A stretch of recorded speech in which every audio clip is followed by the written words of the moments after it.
La Villa Bella San Antonio is a very special place. It's the original San Antonio Hospital, built in 1906, and it's a beautiful stone facade building. I fell in love with it. A friend of mine showed it to me years ago, back when I was first starting Starstruck.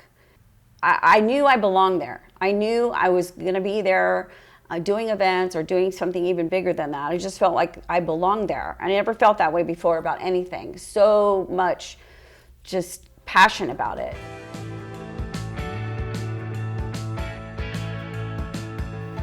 Hi everyone, it's Amy Valdivia here, and you are listening to the Just Ask Upland podcast, where we are here to showcase all of the fantastic business owners for the Upland Chamber of Commerce. Oh, did you remember? We are the greatest chamber in the Inland Valley. That's right, we were voted the best chamber in the area. And today I am so excited because we have one of the greatest advocates for our city. She is extremely involved. She's supportive of so many organizations in our city and out in the Inland Empire that I had to make sure that she was one of our early guests because she's amazing to our Chamber of Commerce. Miss Susan Coniglio. Yay, we have Susan here. She is the owner of Starstruck Events and La Villa Bella San Antonio. Welcome, Susan. Thank you so very much for spending some time with me today.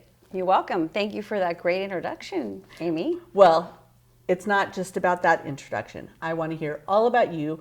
Tell me about your business, how you support the community, and more importantly, how you got started. Who are you, Miss Susan? Well, I'm a resident of Upland, and I'm a mother. I have one daughter. Now I recently got married. Well, 5 years ago I got married, so now I have 4 more children. So with my husband Frank, and I started my business because I was in law enforcement. I was a detective for LA County Sheriff, and I got injured, and I didn't know what I was going to do. So I thought I wanted to be an interior designer because, as a detective, I was always moving around the cubicles and stuff. I would move the dartboard, and the guys would get mad at me, and I would like feng shui everything, and they'd get all mad. I'm like, why are you doing this? And I was just like this frustrated decorator. So when I saw the writing on the wall that I was probably going to get retired, I decided to go back to school. So I went to started going to Chafee, took some classes for interior design, and I was going to start my own interior design business, and but then I thought, you know what, the sheriff always pulled me all the time to handle any events, so because I had a knack for that. So it didn't matter, I was working major crimes, he would pull me off of surveillance and he would say, oh, we need you to put you in charge of this, and so I would just get pulled into it. So I actually started both businesses at the same time, and Starstruck was supposed to be a nonprofit. Okay. And it comes from the roots of law enforcement, giving back and helping, being of service to your community. And that really struck my heart as something that I wanted to continue to do, even though I knew I was going to be having to leave the sheriff's department because of my injuries. So I was going to do that as a nonprofit, and I was going to do the interior design to make a living.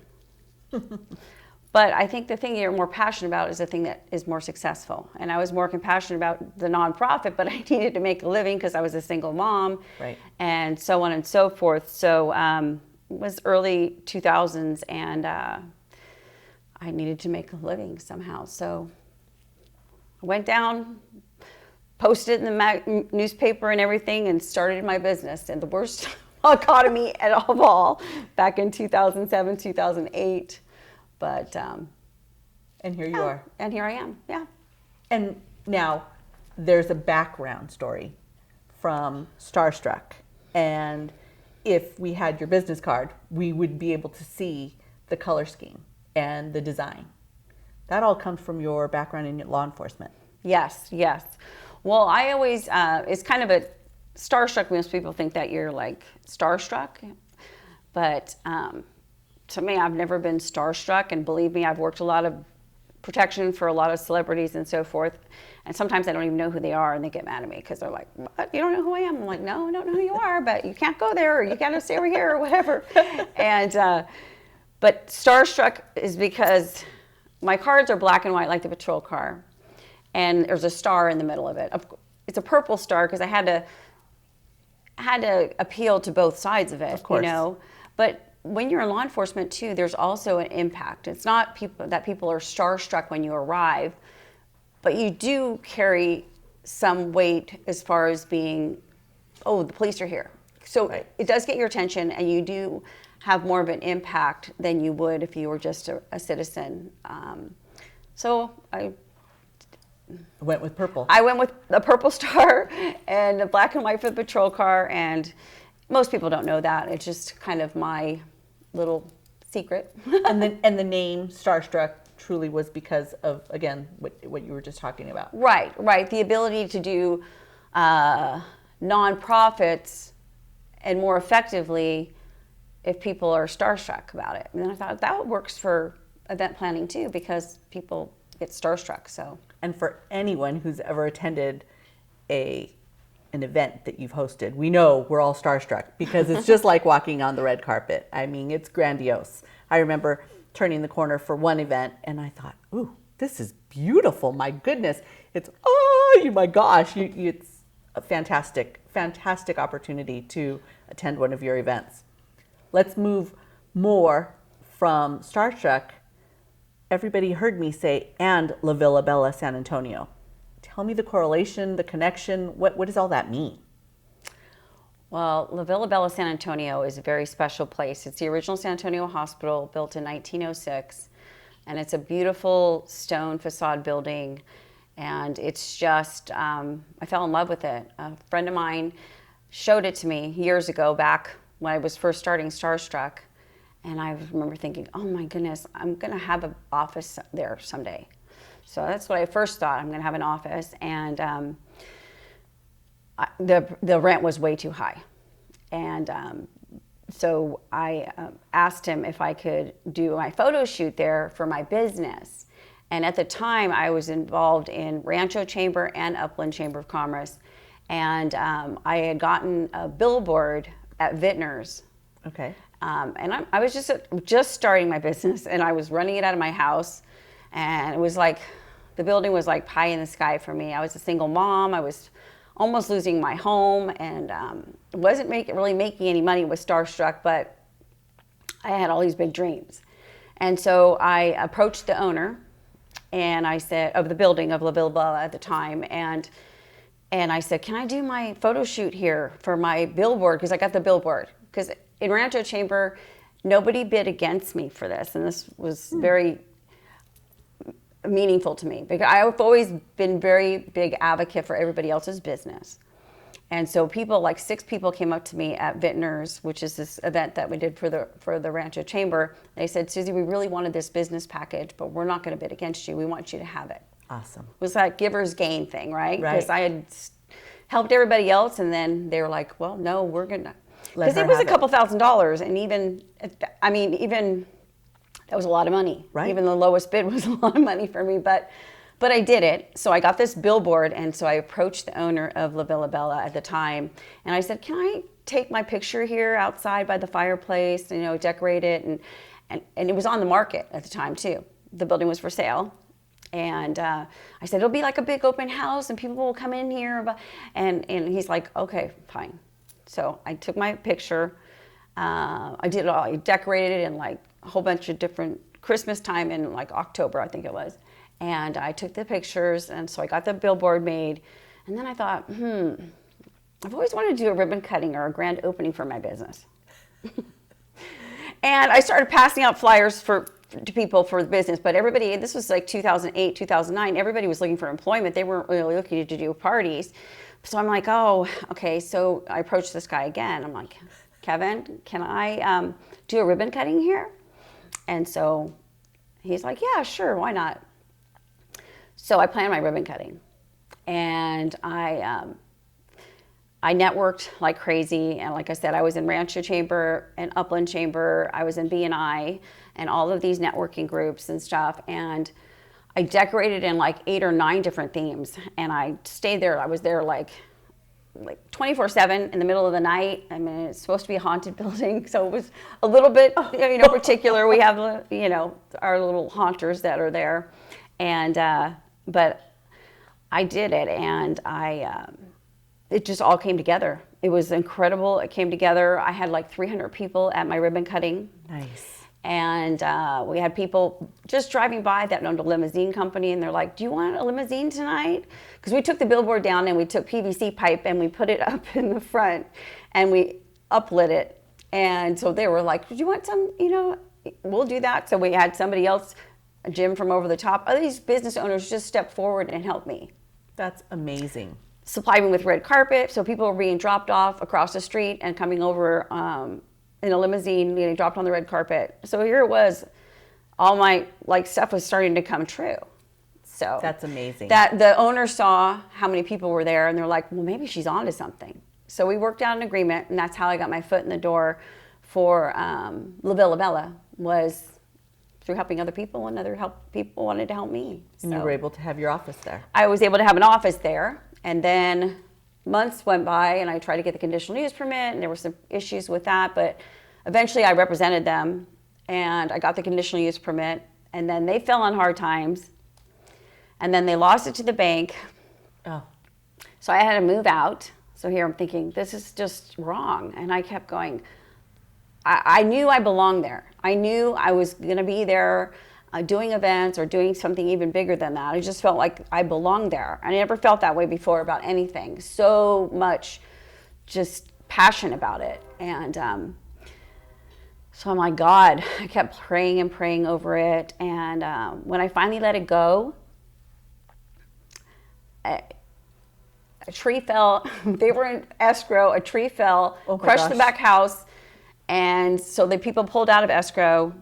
I had already moved. I had moved out, and anyway, I was able to meet an investor, and I got them to buy it in 2012, and then I bought them out in 2016. So that's amazing. It was just incredible how it all came together. So. What a journey! So you start this business, weddings only? No, all different types of events. We do celebrations of life. We do a lot of corporate events. We do a lot of stuff for the Chamber of Commerce, and we do a lot for nonprofits. We do special pricing for them, or a lot of different nonprofit organizations. Especially San Antonio Hospital. Oh, yeah. And the foundation. We can't forget that. Yes. That's very near and dear to our heart. Well, I love the connection between the original hospital. And when you read about the original hospital, it talks about how they had flowers in the rooms and china, and how it was upper class kind of hospital. And also it was built by a very famous architect. A lot of people don't know this, but it was built by Myron Hunt, who built the Mission Inn. He built the Ambassador Hotel, the Langdon Hotel, a lot of really big landmarks. Right. Historic. Yeah. And yet you own a historical piece of the city you live in and represent. Yes, yes. Full circle. Okay, let's talk about those events, because I still want to go back to talk about the venue, but let's talk about the events. Okay. Because some of the photos I've seen of the weddings and the parties, beautiful. Thank you. You're the master coordinator for events to support the community, especially law enforcement. Yes. Recently you had an event. Tell us about that. Which one? The cornhole and the blood drive. Okay. Well, I do blood drives all the time and I'm currently planning a fundraiser for Upland Police Department, because they really need a gym. They need gym equipment in their station. Right. I've seen what they have, and when I was in law enforcement, that was an outlet for me, was to exercise, to work out. And we need our officers to be fit physically and mentally, and it's very important. So we're going to put together a nonprofit or a fundraiser, doing a cornhole competition. So there's a gentleman from the Sheriff's Department, is still on the Sheriff's Department, that started a business called Bags and Badges. So he's going to help me do this. Oh, good. So you're going to partner. Yeah. And then we do the Christmas parties for them, and we do other stuff for them. Yeah. But the blood drives, you have them regularly, Yes, yes. and that is in conjunction with the hospital, or no? Not necessarily, but we put the word out though to San Antonio. So a lot of the people that work at San Antonio Hospital will come over and give blood. We also market it to the police department as well. But Very nice. Yeah. The significance of this amazing historical venue. For me, I serve on the board at the hospital. So my favorite event at your venue was Ladies Legacy. Yes. Actually, the first time I went, the second Ladies Legacy event was beautiful, and we got to sit outside on the grass. The first one, The Christmas one. we were inside. Yes. It was cold. And I remember the chair got up that time and he was talking and he said, this was where it started. And I thought, how awesome is Yeah. that for Susan to own where it started? Tell me what you think about statements like that, how it impacts you. Well, I remember being so excited to have that event there. And I also had heard that some of the Mary Frances Paul, she was the original owners of the San Antonio Hospital, and they also came up with the seed money to start the hospital that we have now, San Antonio Hospital. And I heard that some of the relatives were going to be there. So I was so excited because I feel like, in a weird way, I felt like I was starstruck about the whole history of it. And because I knew a lot about their family and everything else. And I felt a little bit weird talking to them because I was having conversations with them about their own family and this legacy that they had. And so in a way, I'm keeping the legacy alive because that's why I named it La Villa Bella San Antonio, because I wanted to keep the San Antonio in the name in order to show my respect and homage to the hospital, original hospital. And the old owner wanted to call it the Old San Antonio Hospital. I'm like, nobody wants to put that on their wedding invitation, the Old San Antonio Hospital. So, yeah, I don't think I'd like my wedding invitation to say, oh, by the way, come see us at the old. Yeah. Anything old, Yeah. maybe not. Yeah. But the backdrop is actually beautiful. Yes, to it is. take photos. You said you started your business in 2007, 2008. Mm-hmm. Great recession. Boy, it was tough yes. for businesses to get through. And then the pandemic hit years later. You have run a successful business and boom, all doors, everything stops. All events must be canceled. Yep. Many businesses in our chamber community really struggled. Some didn't make it. Yes. You are successful. You made it through. What did you do? What did you pivot to make sure you got through it? Well, I'm a little bit lucky this way because I have tenants. So it's a business complex. Monday through Friday, I have like 9 other businesses in there. So that helps me pay the mortgage on La Villa Bella. So, and also I have outdoor space, which a lot of other event planning companies didn't have outdoor space. And I had the venue. So if I was just the Starstruck company and didn't have the venue, then I don't know what would happen. I don't know if I would have made it. But we were very connected with what we needed to do. I think I just handled it like it was a law enforcement problem. It's like, okay, we know what we know. This is what we're going to do. I invested in all the sterilizing lights. I invested in the sprayers. We sprayed down all the chairs and stuff. We took everybody's temperature. We logged everybody's name as they came in. And we started off, of course, we had to shut down for a period of time, and then we started doing what we called micro packages. Small packages, 40 people and under, and really good pricing, and all outside. We didn't let anybody use indoor space except to use the restroom. And when they came inside, they had to have a mask on. We were just like water. We just had to kind of flow around the problems and make it work for us. We got certified by Kirk Hagman's office as being a safe facility. Nice. And like I said, we started off slow again with smaller events outside. We made a legend of different type of wristbands. So we put wristbands or pins on people on their comfortability, how comfortable they were. Okay. So let's say that you're at an event because it's a celebration of life for your aunt or something. So you really want to be there, but you're kind of scared. So you don't want people hugging you and you don't want people getting too close to you. So you're wearing a red ribbon on you. But if you're not that scared, then a yellow. And if you're like, please come hug me, I need a hug, you're wearing green. So we came up with all different types of ideas. It just really forced us to think outside the box. Right. And as soon as they said outdoor dining, we were like, I don't know why she's got a white dress on. She just happens to be out here dining in a white dress. Yes. But so there was social distancing. Yes. You had all of the measures in place. Right, exactly. That's the lesson, I think, that a young entrepreneur, especially in your area, can learn from. Yeah. It's about shifting. It's about getting creative. Your background in interior design and that creative side of your brain took over. How are we going to survive? We have to do something different. Yeah. And be available to the community. That's awesome. But the law enforcement also helped too, because law enforcement teaches you to be, always thinking ahead, always thinking like 2 steps ahead.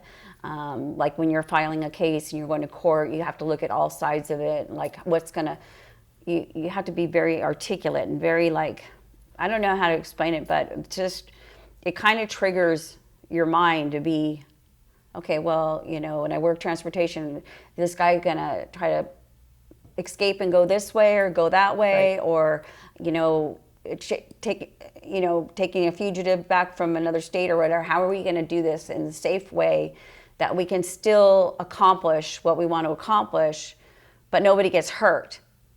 So we just kind of brainstormed, my staff and I, and we made it through. And it was a struggle, but the Chamber of Commerce, I'm telling you, I've been a member of the Chamber for over 16 years now.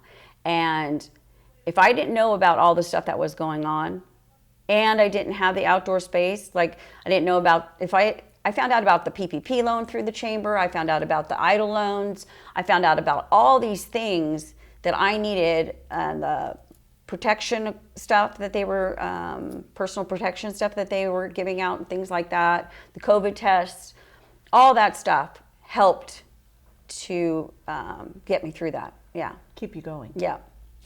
Well, I have to say, sitting back watching you and observing over the last few years, you always give. You always share. And always is a pretty strong word. Mm. I do.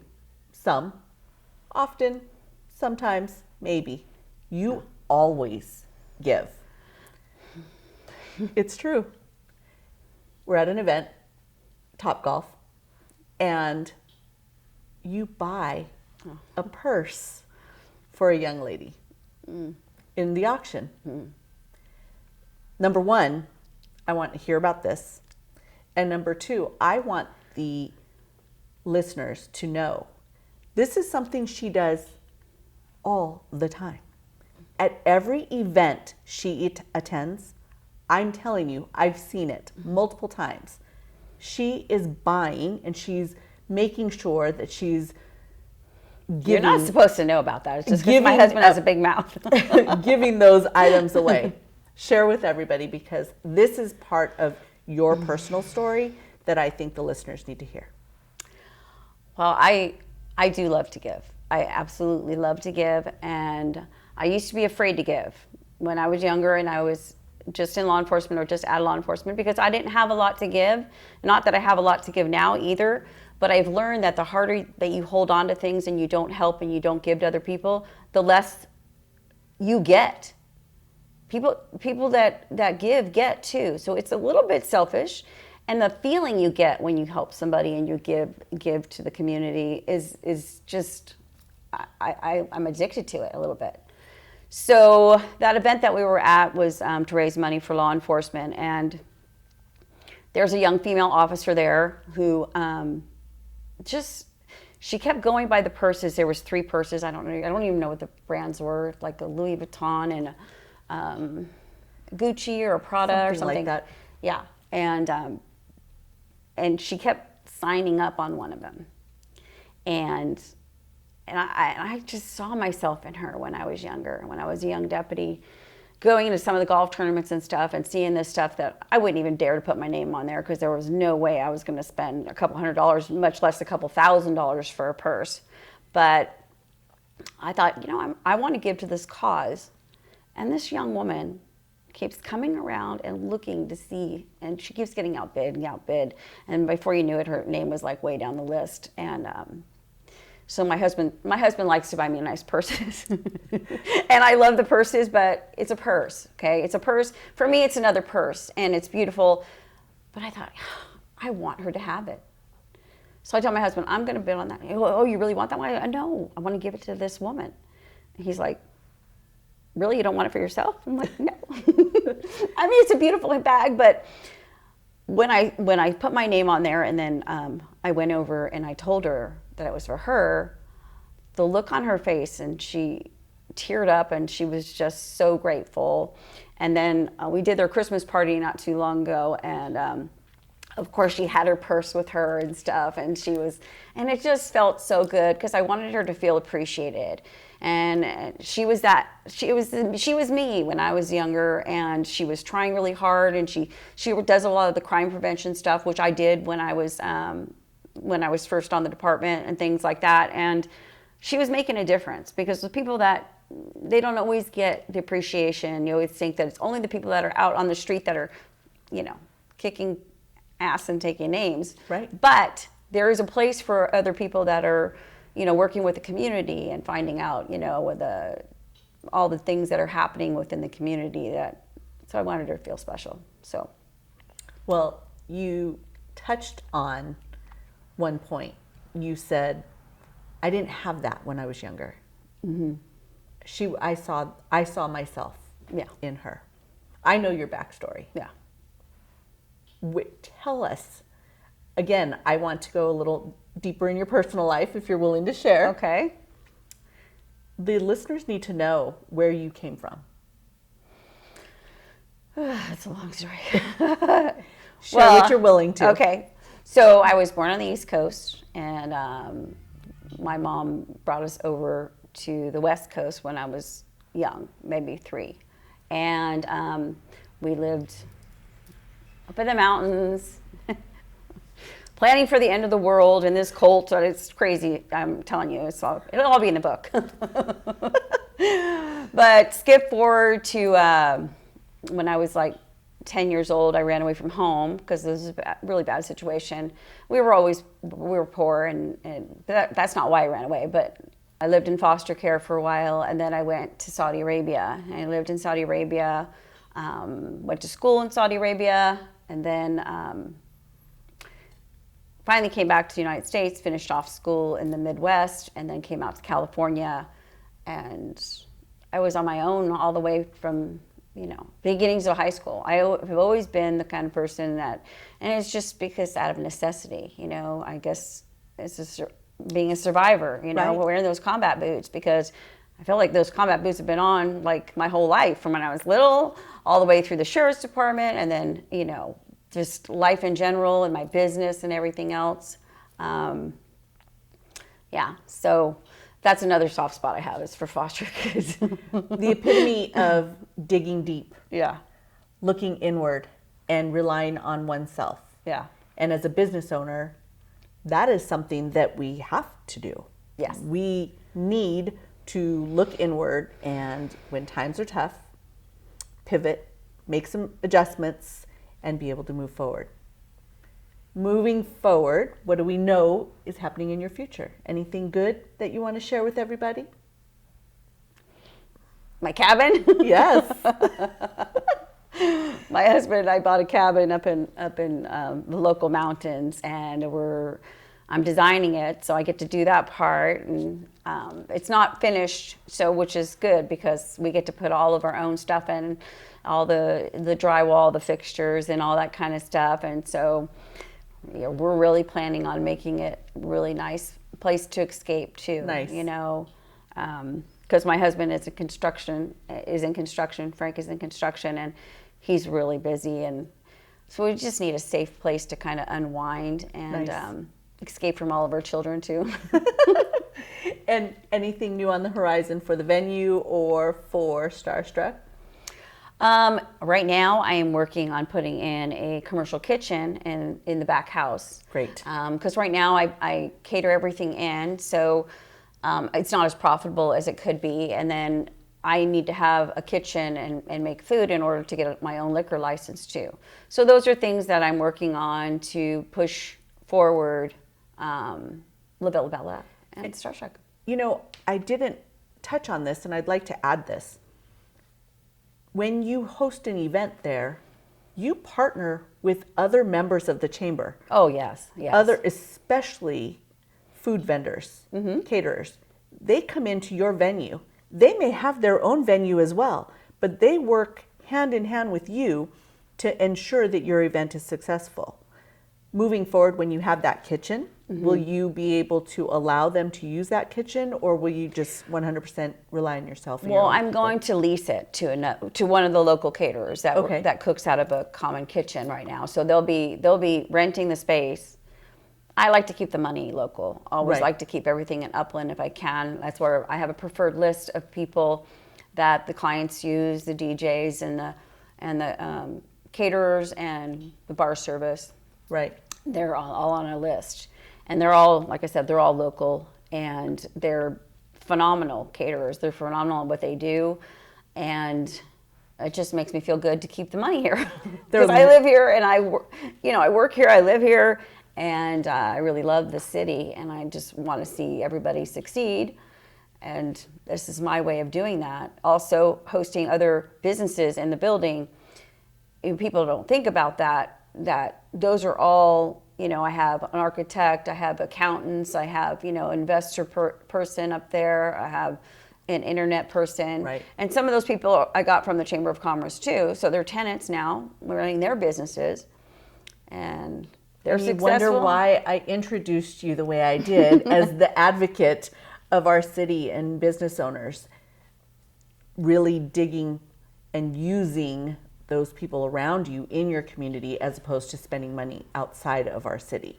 Of course, I'm sure there's times where you have to just to keep the business going, but you try to keep business and money flowing into our town as much as possible. Yes.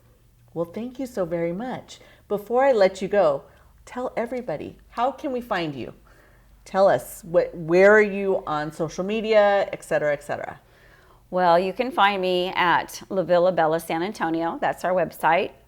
And also we have Instagram, La Villa Bella, and we have Facebook. We have Starstruck Instagram and Starstruck La Villa, or Starstruck Facebook. Instagram and Facebook. And we're at the corner of San Antonio and Arrow Highway on the southeast corner at 792 West Arrow Highway. We're that big, beautiful stone building. You can't miss us. Yes. We have the bus stop out front. And you can also find us in the halls of San Antonio Hospital. You'll see a picture of these nurses sitting on the front steps. And I have that same picture from my wedding, because I got married at my own venue, of course.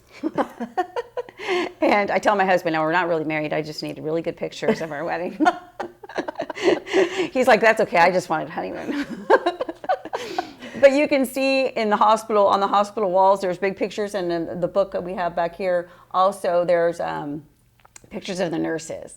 And so a lot of my brides, including myself, we take pictures on those front steps, and it's just, then and now, and it's just the coolest thing. That's awesome. Yeah. It would be lovely to find some of that china. Oh yeah, or the basement, right? Right? and not deal with any of those haunted friends that you have in the... Oh, they're awesome. There's only 2 that we know of. Oh, do you want to talk about those extra friends that you have? Because Elmer is the groundskeeper. Oh. And I've heard this from many people, and I'm not a crazy person. I don't see dead people or anything, but people tell up. And then there's a nurse supposedly that walks the hall at 9:30 at night and rings the pill call bell. Oh. And you can hear her. She's on the bigger side.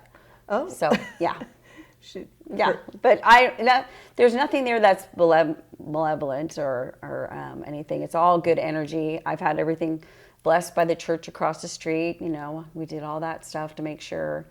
Because Well- when I wasn't getting the conditional use permit back then, I was a little worried that there might be something negative in there. So I was gonna do everything I could, you know. Calling in all reinforcement, Oh yes, please. I wanted, and it had been a couple of different things in the past. It had been the Salvation Army. It had been a Christian college.